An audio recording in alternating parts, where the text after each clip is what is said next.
Бәріңе сәлем достар. Бізден сізге жобасының бүгін екінші шығарылымы. Ұсақ үзілістен кейін қайта оралдық. Бүгін менде қонақта танымал актер Еркебұлан Тоқтар. Еркебұлан, қош келдің. Бірінші сұрақ мынадан бастағым келіп отыр. Сенің рөлдерің енді көбінесе жағымсыз кейіпкер, ал қазіргі жаңа телехикая түсіп жатсың ғой.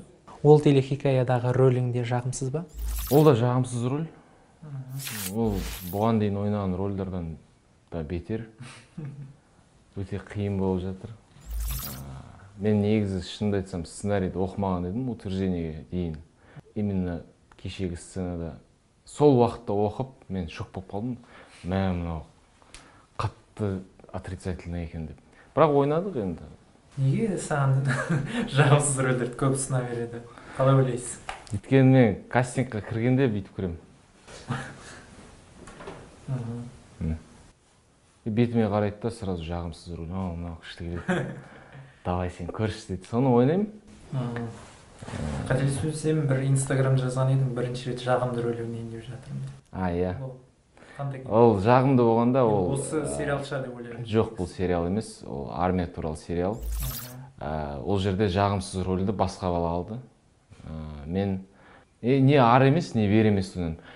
Мен типажыма келмейтін, мысалы, бірінші рет ойнайын деп тұрмын, ол өзімен өзі болып қалған байдың баласы енді бірақ төбелестен аулақ, ешкімге тиіспейді, өзімен өзі жүретін адам. Соны мен өзім енді сәл подписчиктерім қуантып қойын дедім да, жағымды деп өзіме алып бұрып алдым. Қандай пікірлер болып жатыр? Біреулер жазады, саған жағымсыз ойнаған дұрыс, саған сол жарасады, жағымды болған жараспайды, дерзкий болған ұнайды, бір нәрсе деген 50-50 біреулерге ұнайды, біреулерге ұнамайды. Жалпы жұрттың еті соған үйреніп қалған сияқты, именно сенің жағымсыз рөл ойнау. Иә, сондайға үйреніп қалды. Бірақ мен байқағаным, қаншама адам көшеде, енді көп емес, бірақ бәрі танып отқан кезде, олай, мысалы, Бекежанды қалай қарсы алды адамдар, ондай не жоқ менде. Жақсы сөйлесіп, амандасып, сөйтіп. Қателеспесем, ең алғаш түскен фильмің ол Зор фильмі, Ты просто папенькин сыночек.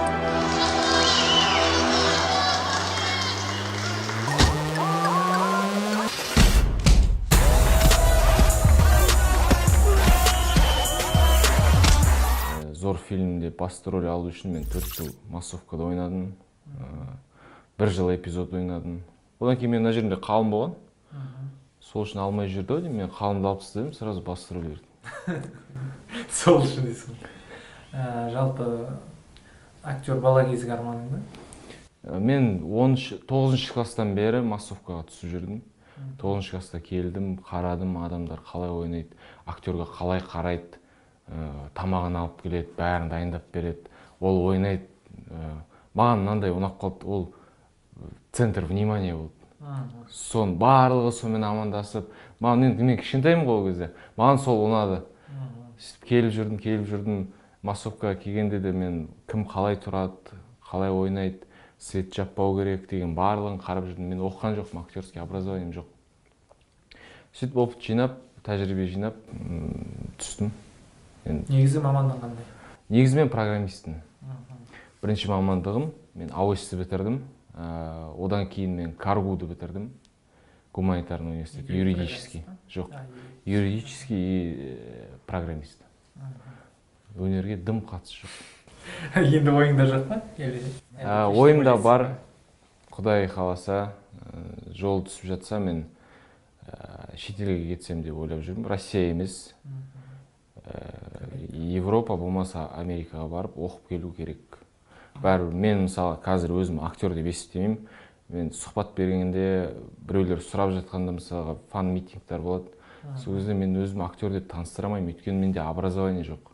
Мен жай түстім. Тем более мен қазір тек қана отрицательный роль ойнадым. Бірақ положительный деп жаңа айттым ғой. И мен как профессионал ретінде өзім қараймын. Мысалы Азамат Сатыбалды бар, Еркебұлан Дайыр. Вот ол кісілерді мен актер ретінде есептей аламын. Бірақ өзім сол үшін маған оқып келу керек. Бізде дегенмен де талай актерлер бар ғой, актер мамандығын оқымаған, бірақ актер болып жүрген. Енді әркімнің көзқарасы әртүрлі ғой. Менің көзқарасым осындай мысалға. Мен оқыған жоқпын, өзі үш проектке түстім.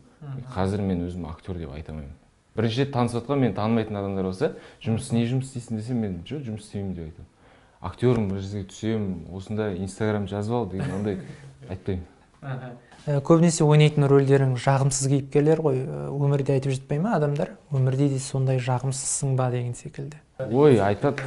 Өмірде де сондай екенсің, бабник екенсің, бір нәрсе. Мен Инстаграмым мысалға, сосын мен түсетін сериалдар, мен өмірмен алыс. Мен Инстаграмда өзім басқаша көрсете аламын. Өйткені мен Инстаграмды подписчиктерім үшін емес, мен потенциальный режиссерларға көрсеткім келеді. Мен әртүрлі қырынан өзім көрсеткім келеді. Ал өмірде мен мүлдем басқа болуым мүмкін. А подписчиктер ойлайды, что мен ол өмірде де осындай.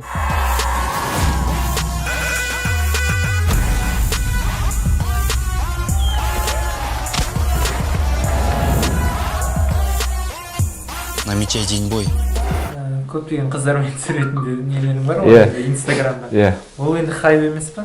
Жоқ, ол хайп емес. Бірақ адамдарға қызық сол. Мен өмірде жүрмеймін ол кісілермен мысалға. Бірақ мен салам, адамдарға қызық болады. Мен мысалға өз киноға тартылғысы келетін актриса қыздар болады. Мен соларға көмектесемін, мен соларды салам.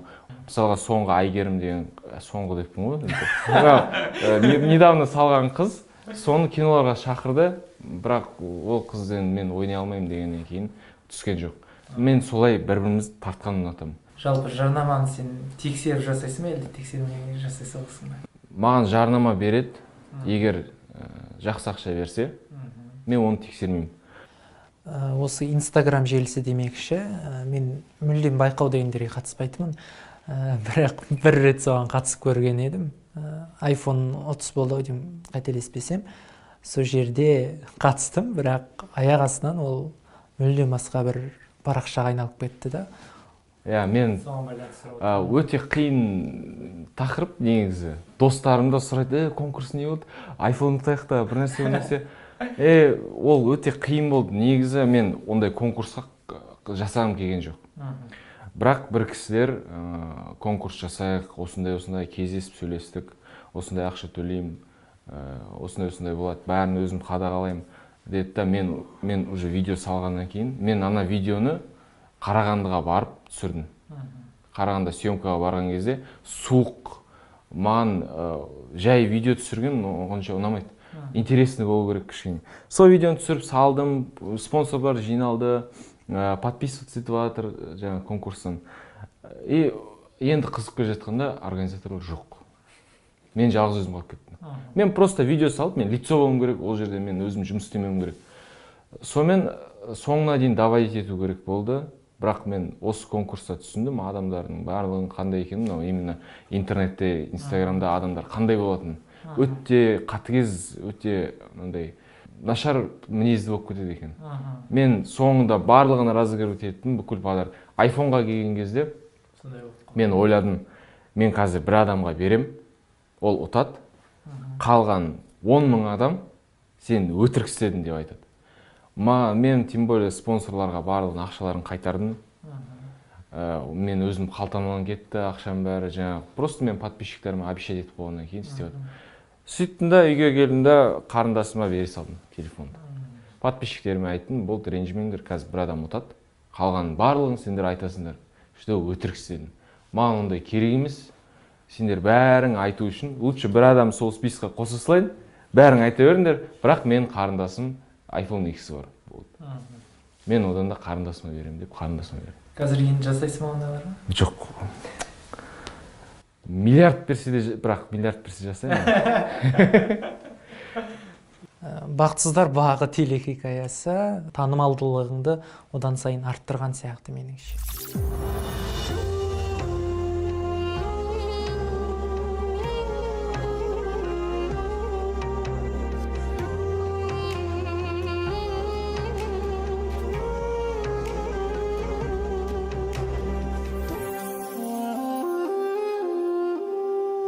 Мен басында бақытсыздар бағына түскен кезде, бір айдан кейін мен полный метрға Жеңісхан Момышев деген продюсер бар.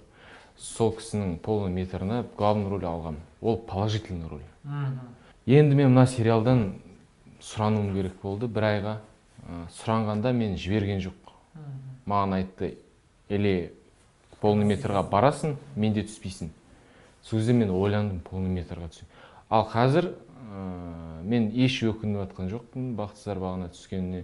Өйткені мен зордан кейін бұған дейін БН жанында жүрмін, қазір алар. Енді олардың аудиториясы үлкен кісілер тыңдамайды, аз тыңдайды. Басында жеткіншектер тыңдайды. Қазір мысалға мына сериалдан кейін үлкен кісілер танып жатыр. Магазинге кірсем, сен мына кім, Данияр емессің бе? Мен шын атын білмейді, бірақ Данияр дейді. Гаишниктер танып жатыр. Мен атын айтпай қойын, гаишник бір нарушение жасаған енді жер сен Данияр емессің бе? Жарайды, жүре бер, давай деп.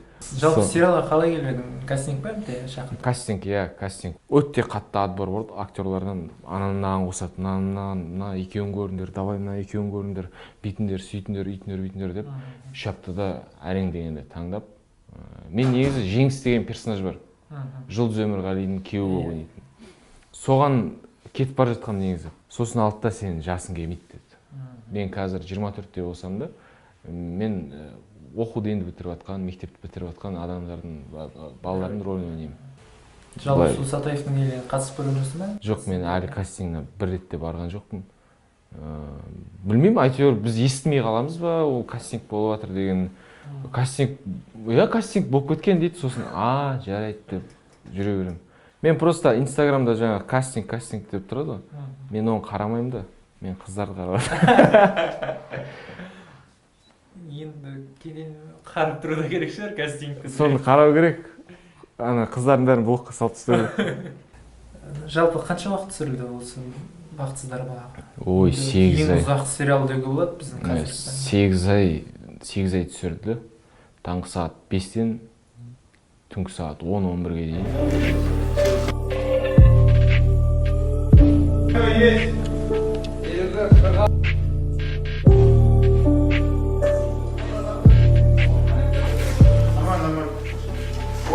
Үйге келесің, тамақ жейсің, үйдегілермен әңгімелесесің, сосын душқа түсесің, телефон шыққып жатқанда 2-3 болады, таңғы 5-те қайттан тұрып кетіп қаласың. Таңғы 5 өте қиын болды. Біз кейде, тем более көп көрермендер айтып жатады, ағаш сияқты ойнайсыңдар, дайындалмағансыңдар. Күніне 60 сахна түсіру бізде 1 минут, лишний 1 минут болмайды. Біз жүгіріп келеміз, ол тем более по хронологии түсірмейді, әр жерден алады. Біз жүгіріп келеміз, киінеміз, тез тексті оқып аламыз, қайтадан жүгіреміз, ана жерде камера дайын тұрады. Жүгіріп келеміз, тез ойнаймыз, күтпейді бізді. Мен мысалға айтатын болсам, маған ойыным ұнамай тұр. Басынан түсіруге бола ма десе, уақыт жоқ дейді, болды, кет. Режиссер ұнап тұр, болды, кете бер дейді. Соны мысалға киімдерің дейді. Мен мысалы по сценарию Лондоннан келгім керек. Киімің дейді, мына жерден Ұзынағаштан келген сияқты дейді. Мен айтамын, кешір, мен өзім түсірсем, мен көп, мысалға спонсордан көп ақша сұрап, көп ақша бөлетін едім. Бірақ ол жерге, ол киімдерге бөлінген ақша өте аз. Бір куртканың ақшасын, мысалға, полный сен бір актерға бөледі. Соны кию керек мен. Мен егер оны кимеймін десем, тағы да мынау звезда болып кетті деп айтады. Мен оны кимеймін, жоқ, маған ұнамайды деп айтатын болсам, мысалға, ол уже сен черный списокқа кетесің. Мүмкін кино мамандардың ең бір минусы сол шығар. Мен көңілім қалды негізі. Кино түсіруге, мысалға, қаншама ақша бөлінеді негізінде. Бірақ жоқ. Актерларға да, мен ойлағам кішкентай кезімде актер болсам, байып кететін шығармын деп. Жоқ, ондай не емес екен. Кәдімгі мен, мысалы, программист болып, одан көп ақша таба алатын едім, мысалға. Егер мен соңында, мен оқыдым, жақсы нәрселер істеп жүрдім, бірақ уже қанша 3 жыл өтіп кетті, мен есіне шығып кетті. Тем более программист деген ол андай сфера, күнде дамитын. Оны артынан ілесіп отырмасаң болды, қаласың. Сондай. Жалпы күніне немесе бір серияға қанша аласың? Мен бір бөлім емес, менде смена. Енді қазір ондай мен сменаға ғана аламын. мынанша бересіңдер деп айта алмаймын. Өйткені мен 3 проектке түстім. Қазір өте көп жастар түсетін. Конкуренция өте қатты, проекттер аз. Мысалы Америкада да емес, күндеп біреу ана жақта бір нәрсе түсіріп жатыр, мына жақта. Бізде кім не түсіріп жатқанын бәрі біледі.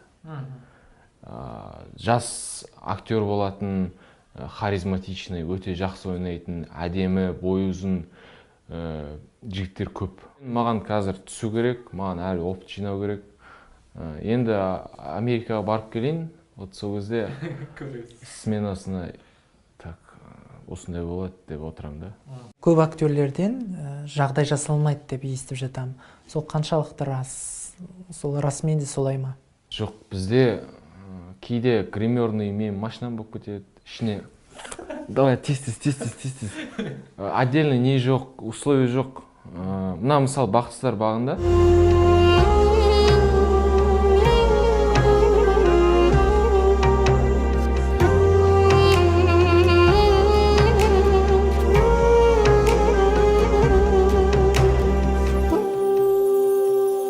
Біз енді бір ай біз еркінсіп кеттік. Шай әкел, ананы әкел, мынаны әкел, неге суып қалған деген актерлар болды, сөйтіп айтатын. Сөйтті да группаның барлығы бізге айтпай жиналыс жасаған, болды, мыналарға условия вообще жасамаймыз деп. Шайды өзің барып алып келесің, өзің құясың, ішесің, оны ішіп жатқан кезде анау шақырып қалады, жүгіріп кел, киім ауыстыр. Киім ауыстырасың, енді шығып, сәл отырып, андай таза ауа жұтып алайын десең, қайттан текст оқы, анау-мынау. Біз 8 ай бойы соған үйретті да, сол өте дұрыс болды негізі. Кәсіби мамандар бір сын айтқан кездер болды ма? Әлде бір қандай да бір бағаларын берген? Кәсіби мамандармен мен әлі қатты бұлай площадкада кәсіби маманмен кездестім деп айта алмаймын. Өйткені дебютанттармен түсіп жүрмін ғой мен енді. Ол жақтан критика естіген жоқпын. Бірақ сен бірақ рөл ойнайсың ғой, сен мынандайсың ғой деген мен әлі ондай әңгіме естіген жоқпын. Өйткені мен кәсіби мамандармен әлі сөйлескен де жоқпын. Мен амандасам, қалайсыздар, жақсы, мен кетіп қаламын. Либо ол кетіп қалады, либо мен кетіп қаламын. Ондай қатты не қылған жоқпын, сынға ілінген жоқпын. Бірақ осы Мұрат ағамыз бар, мына Бекзат деген кинода Бекзаттың папасы ойнаған. Кеше біз түсірілім алаңында жолықтық, клип түсіргенбіз. Сол кісі айтты, отрицательныйдан аулақ бол деді. Өйткені ол өмір бойы отрицательный ойнап келген адам екен. Отрицательный болмаса да, тура мен сияқты, мысалы, байдың баласы, ол бай болады. Ол үлкен кісі ғой. Ол сол әкесінің рөлін ойнайды. Байдың рөлін, бастықтың рөлін. Сол маған айтты, сол кісі. Енді соны мен как сын ретінде қабылдап қалдым енді. Өйткені мен ол білді да, то, что мен постоянно отрицательный алатын. Жағымсыз кейіпкер демекші, Инстаграмдағы пікірлерің де көбінесе сондай бір жағымсыз пікірлер. Ол не нәрсеге байланысты деп ойлайсың? Енді андай бар ғой, психологический адамдарда. Мысалға, менде баяғыда болатын, бір баланы көрем ғой, бір жерде отырса, бір жерде түрі неприятный. Неприятный болғанда ол әдемі, мынандай ухоженный бала болуы мүмкін. Просто маған неприятный көрінеді. Өйткені, может быть, мен бұған дейін онымен ерегіскен шығармын, или бүйтіп бірімізге қадалып қалған шығармын. Сол сияқты телевизордан көргеннен кейін зритель мен түрім көргенде, может, неприятный түр болып көрінуі мүмкін да. Инстаграмда да көргенде, фу, блин, дейді да сразу. Енді қолында тұр ғой, коммент жаза салады, оны ешкім еш нәрсе айтпайды. Рахат оған алады да, соны жазып, короче, не қылып тастайды. Рахаттанып қалады. Рахаттанып қалады. Осы Қырғызстанда бір, қателеспесем, бір әншінің клипіне түстің, Иә. Қырғызстан бір Малика Дина деген әнші.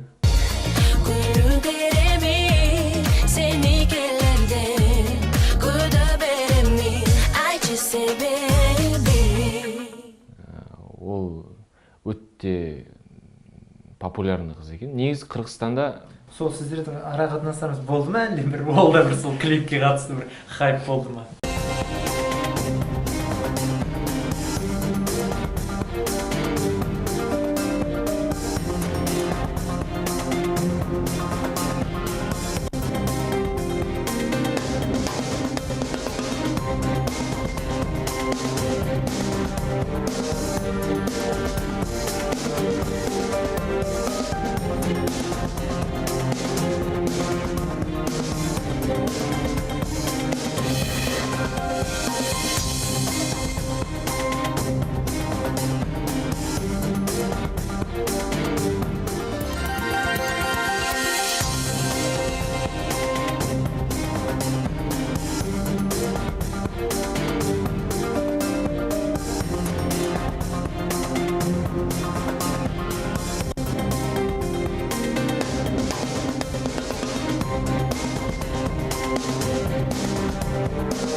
негізі болды.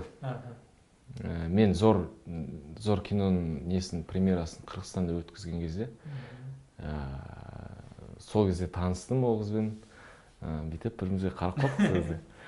Сосын танысып, сөйлесіп, как раз ол 26-сы күн болды. 29-ы мен туған күнім болатын болды. 29-ы күні ол ұшып келді Алматыға мен туған күнмен құттықтауға. Оған дейін ол 2 күн Қырғызстанда гастрольде жүрген кезде суық болды ғой. Самолет ұшпайтын жаққа машинамен барып сөйтіп жүріп, тамағы ұстап қалған. Қатты ауырып қалды.